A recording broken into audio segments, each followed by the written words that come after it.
national, Théodore Loumou, consultant en communication à l'Institut des musées nationaux du Congo.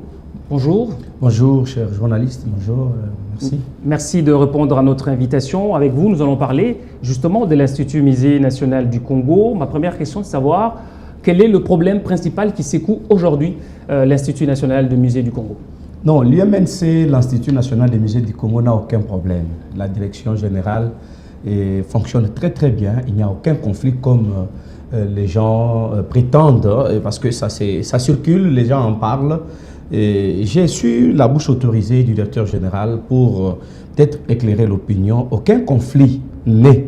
Et la situation est très calme, mais surtout quelques petites situations floues qui s'entretenaient depuis leur nomination au mois de juillet et par le président de la République sur ordonnance présidentielle. Et ben, le ministre des tutelles a les inviter et a calmé, arbitré vraiment ces petits conflits et rien n'est, il n'y a aucun problème, tout est calme et ce sont des mauvaises langues qui veulent faire voir à l'opinion qu'il y a des problèmes au sein de l'UMNC et pourtant tout est calme, il n'y a aucun problème. Alors pourquoi le directeur général, M. Siala, a-t-il fait sceller le bureau de la directrice adjointe?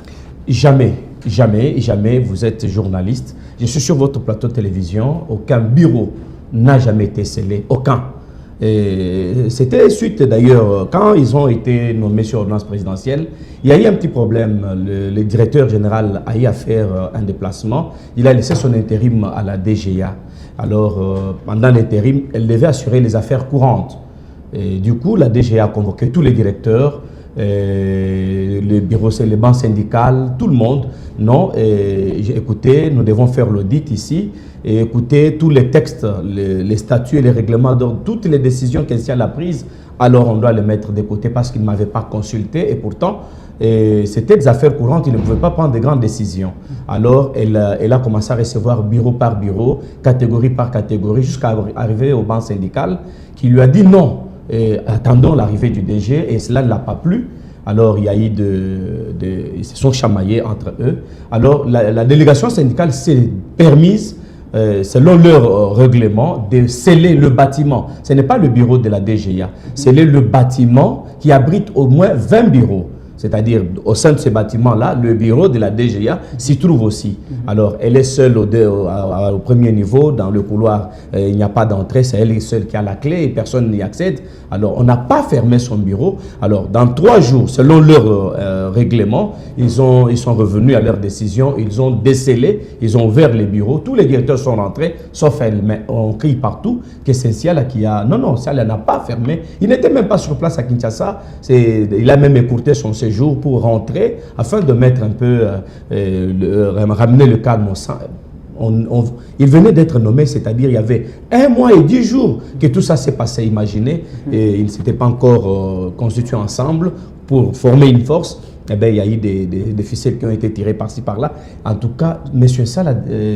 Simon, qui est directeur général des musées nationaux du Congo, n'a pas, je le reprends à haute voix, scellé le bureau de la DGA. Et pourtant, même la ministre des tutelles a eu à regretter quand elle a écouté cela. Et la délégation syndicale peut même sceller le bureau du DG, au cas où le DG ne respecte pas certains engagements. Alors, ces points-là, c'est vraiment une fausseté qui circule. Le bureau de la DGA n'était pas touché, c'était le bâtiment qui abrite au moins 20 bureaux. Mais du coup, on dit que c'est le DG et pourtant c'est la délégation syndicale. J'ai compris. Vous dites que le bureau de la DGA n'a pas été scellé, mais 10 directeurs ont été mis à la retraite de manière anticipée. La procédure a-t-elle vraiment été respectée? Écoutez, la loi congolaise est très claire là-dessus, mon frère. Vous êtes journaliste. Dans une entreprise publique de l'État, une société publique de l'État, un établissement public de l'État, quand tu totalises 65 ans d'âge d'office, tu es éligible à la retraite. Tu ne dois pas fonctionner. Et il faut qu'on rajeunisse la classe sociale ou soit administrative aussi. Mais qu'est-ce qui s'est passé? Depuis 2021, ces 10 directeurs ont été préavisés par l'ancien directeur général qui était là, Paul Bakwalouf, le professeur. Depuis 2021, ils ont eu un préavis de la retraite, de mise en retraite. Mais du coup, ils sont restés, imaginez, depuis 2001, de 21 plutôt, jusqu'à ce jour, ils ont totalisé 4 ans, mais ils venaient toujours au travail. Et pendant qu'on a remarqué que ce sont eux-mêmes qui ne viennent pas au travail, mais qui ne veulent pas que la jeunesse, la nouvelle énergie puisse évoluer, puisse normalement avancer. Ils mettent des coques en jambes. Le directeur a dit, mais vous étiez déjà en retraite, alors nous devons vous notifier de votre retraite. Une retraite déjà depuis 2021, quand on vous notifie en 2025 et on garde votre salaire, et parce qu'il faut garder votre salaire en attendant que l'État puisse vous donner des indemnités de sortie, on crie qu'il a mis à la retraite forcée, pendant qu'il y a d'autres qui ont déjà 74 ans, 75 ans, d'autres 69 ans. Imaginez qu'ils ne sont pas encore aptes pour travailler dans un établissement public de l'État. Parce que ça, l'IMNC, c'est un établissement public de l'État qui a des subventions de l'État et l'État contrôle tout. Mais quand vous venez, il y a une nouvelle classe qui doit vous remplacer, pendant que Sial a présenté une bonne foi, au lieu de vous laisser, Bakoualouf les avait laissés en retraite sans leur rien donner. Et on vous dit non, gardez votre salaire jusqu'à tel point que vos dossiers puissent être bien traités et que vous puissiez avoir vos indemnités de sortie. Alors on doit crier partout, on fait même des mémos contre Siala parce qu'il veut la légalité, il veut remettre de l'ordre là où il y avait du désordre. Voilà les vrais problèmes. Il n'a pas vraiment jeté à la retraite forcée les gens, mais les gens ont totalisé déjà 65 ans au-delà, ils ont été préavisés depuis 2021, si elle n'a fait que les notifier. D'accord, d'accord. Alors, il fait face à des accusations de détournement. Pourquoi refuse-t-il la mise en place d'un audit interne? Merci beaucoup. C'est qui a la capacité de faire l'audit interne, c'est le collège des commissaires aux comptes. Alors, il s'est passé qu'il y a un mémo qui a été signé, il y a des commissaires aux comptes, un commissaire d'ailleurs, qui a posé sa signature sur un mémo pour faire partir Siala. Quelqu'un qui est déjà jugé parti, comment est-ce qu'il peut venir auditer la personne? Alors, il faut qu'il y ait un collège de conseillers pour auditer. Ils n'ont fait que 100 jours déjà. Alors, bien sûr, il doit rendre un bilan, c'est normal, mais il doit rendre le bilan à qui? À la personne qui m'accuse déjà en avance ou il faut qu'il y ait une... C'est comme ça que le commissaire aux comptes, qui vient souvent seul parce qu'ils sont à un collège, a été d'abord désavoué. Et quand on te désavoue, c'est la primature. C'est la première ministre qui doit envoyer encore une autre équipe, un autre collège de commissaires aux comptes pour venir vous auditer. Alors, c'est un processus. La première ministre n'a pas encore envoyé un collège de commissaires aux comptes pour venir faire les audits. Alors, qui a l'amabilité de faire les audits internes si ce n'est que le collège de commissaires aux comptes? C'est un faux fouillant. Et pendant 100 jours, on doit rendre quand même le bilan, qui est d'ailleurs très très positif pour votre information. Et si pendant les 100 jours, il a réussi quand même à mettre en place un dynamisme de travail acquis. Et surtout qu'il a eu même à augmenter les salaires des agents et cadres de l'UMNC, le nouveau barème, les agents sont très satisfaits, très contents et ça n'a jamais été au rendez-vous. Mais dans les 100 jours seulement, l'homme a réussi à faire ça. C'est un pari gagné. Écoutez, si les commissaires, la première ministre, instruit un autre collège aux commissaires au compte, si elle est prêt à rendre le compte parce que c'est un gestionnaire de l'État, il doit quand même dire aux gens qu'est-ce qu'il a fait de l'argent, est-ce qu'il en a eu d'ailleurs ou pas. Pour votre information, il n'a rien eu jusqu'à présent, mais on lui cherche toujours des pouces sur la tête. Bon, on comprend, c'est ça la vie. Il semble qu'il y a un compte parallèle qui aurait été ouvert au nom de l'IMNC. Cette information est-elle vraie? Très désolé mon frère, écoutez, il y a des gens qui veulent tuer son chien de taxe de rage. Il y a des gens qui se permettent de dire du n'importe quoi, qui sont incapables de prouver cela.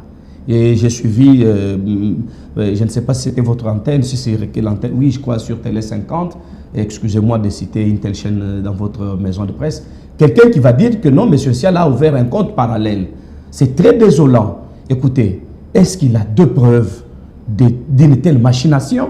A-t-il de preuves de ce qu'il dit? Est-ce qu'il a calculé la grandeur? Même si on veut tuer quelqu'un, on doit vraiment arriver à un niveau d'inventer un mensonge très grossier comme ça. Jamais il n'y a jamais eu un compte parallèle à l'UMNC, jamais il n'y en aura jamais. Pendant que Siala est encore directeur général, il n'y en aura pas. Et je vous affirme qu'il est directeur général il y a 3 mois ou soit un trimestre. DG de Misé, il y a un trimestre. Pour votre information, tous les précédents étaient des DG d'intérim. Ils n'ont jamais été notifiés par ordonnance présidentielle, le directeur général. Alors, il est le seul, après un certain moment, après beaucoup d'années, d'être nommé directeur général. Et c'est ça la guerre. Et derrière lui, il a une directrice générale adjoint, donc un comité de gestion bien assis. Là, les gens, les fossoyeurs, les gens qui savaient manipuler les autres auparavant, qui ont formé, je les appelle simplement un groupe de frustrés qui veulent à tout prix nuire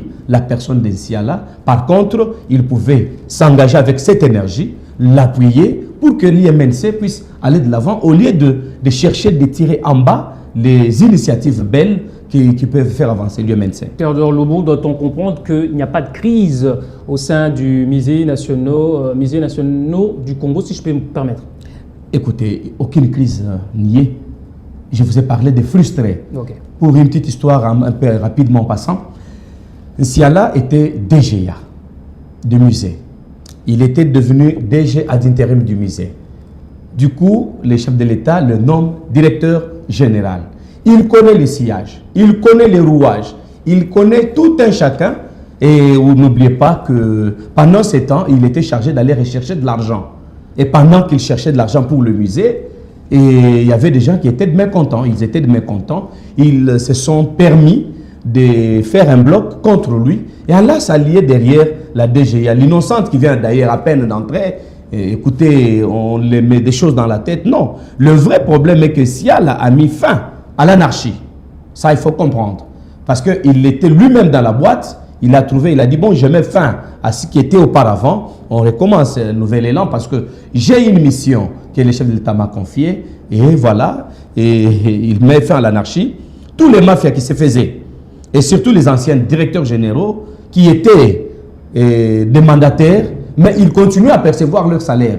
Tantôt il est professeur à l'INIKIN, tantôt il est quelque part, il revient encore à l'UMNC, pendant qu'il n'est plus directeur général, mais il gagne encore son salaire comme directeur général. Tout ça, c'était l'État perdait. Et si elle a mis fin à ça, il a dit non, non, arrêtez ces histoires. Voilà comment tous ces frustrés-là forment un clic pour attaquer Nsiala. Ils alimentent, ils argumentent les jeunes gens, ils donnent de l'argent aux gens. Et allez-y dans des médias, vilipender, parler du n'importe quoi. Voilà, voilà, voilà, pour le diaboliser inutilement. Écoutez, il n'y a aucun problème, sinon il a mis fin à tous les avantages que tous ces anciens-là recevaient. Et je vais vous surprendre. Il y avait même des directeurs qui recevaient même chaque semaine $200 comme ça, qui n'étaient pas inscrits dans un compte. Et quand on met fin à ça, Nsiala est devenu une bête à tuer, à abattre. Merci beaucoup Théodore Loumou pour ces éclaircissements. Je rappelle que vous êtes consultant en communication à l'Institut des musées nationaux du Congo. Merci d'avoir répondu à nos questions. Merci beaucoup et merci à tous vos téléspectateurs. Voilà, on va terminer à l'international. Le président Donald Trump relance la polémique annonçant la reprise